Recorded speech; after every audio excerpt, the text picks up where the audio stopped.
Welcome to this video on feedback basics. Whenever you buy or sell an item on eBay, you're expected to leave feedback about the transaction that reflects your experience with the buyer or seller. At the same time, your trading partner is asked to leave feedback about you as well. Essentially, it's a simple way to help buyers figure out who the good sellers are and who they can trust. The subject of eBay feedback can be very touchy for a lot of sellers, because their entire eBay business very much depends on what kind of feedback they receive. A few bad feedback in a row can actually have a negative effect on your sales, at least until you receive a few more positive feedback from other buyers. This is because eBay buyers review a seller's feedback. They want to know they can trust the seller. So, because feedback has a direct effect on profits, it's important to have a good understanding of what it is and how it works. We'll actually go into more of the complicated aspects of feedback in a later video. Something we'll touch on later is the fact that eBay will actually lower your eBay fees if your feedback remains high enough, but more on that later. As far as the basics go, when a buyer leaves feedback, they have three options. Positive, which is what's mostly given out. The average feedback score is actually over 98% positive. They could also leave a neutral feedback, which is usually given by a buyer for a service-oriented issue. Maybe the seller did everything right, except they didn't reply to a few emails quick enough, and maybe that communication was very important for that particular buyer. So he left a neutral feedback to say, hey, it was an okay transaction, but it could have been a lot better.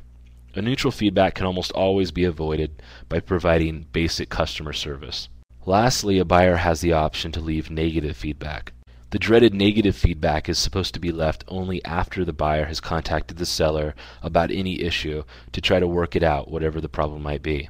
Most buyers always give a seller a chance to work out a problem before leaving a negative feedback. Unfortunately, there are also eBay buyers who are quick to leave negative feedback for very petty reasons.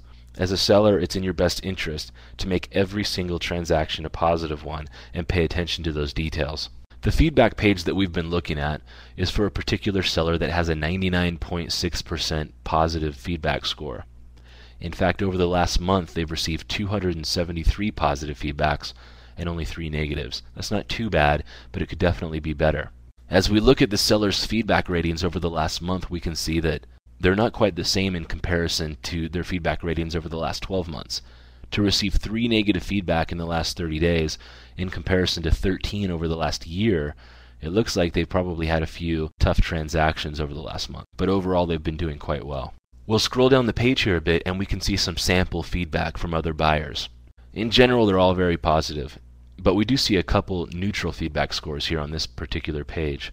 One says that the shipping was very slow, and another says that this seller didn't respond to a bunch of emails. As I mentioned moments ago, neutral feedback is usually given for poor service. And in general, neutral feedback can be overcome simply by offering standard, everyday service that any buyer would expect from any seller. Scrolling down to the bottom of this particular feedback page, we can also see another negative feedback. This buyer says they paid but they never received the item, that the shipping was promised as 1 to 2 days, and apparently they didn't get it. So for this particular transaction, it seems that the buyer and seller are having some trouble communicating.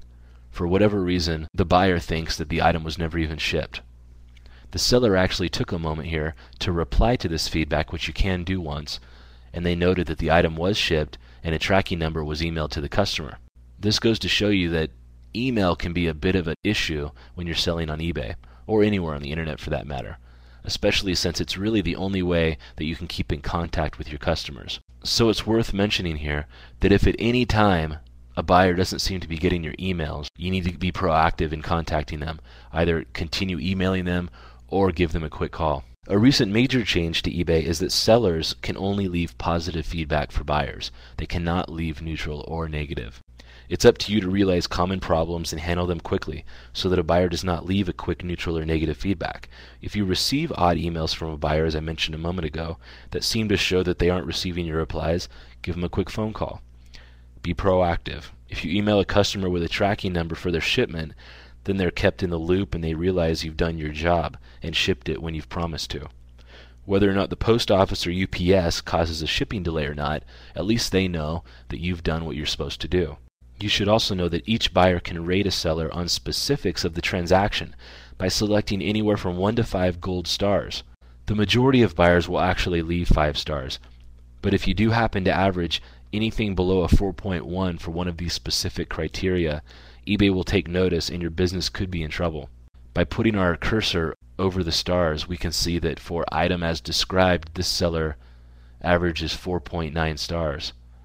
For communication, the seller averages 4.8, 4.7 for shipping time, and shipping and handling charges are at 4.8. You'll want to monitor those carefully and make sure that with each transaction, you're providing the best service that you can and keeping each of these criteria in mind. That being the case, it's that much more important to focus on the specifics of each transaction. Especially make sure you describe your item appropriately. The item should live up to your description or your feedback will suffer.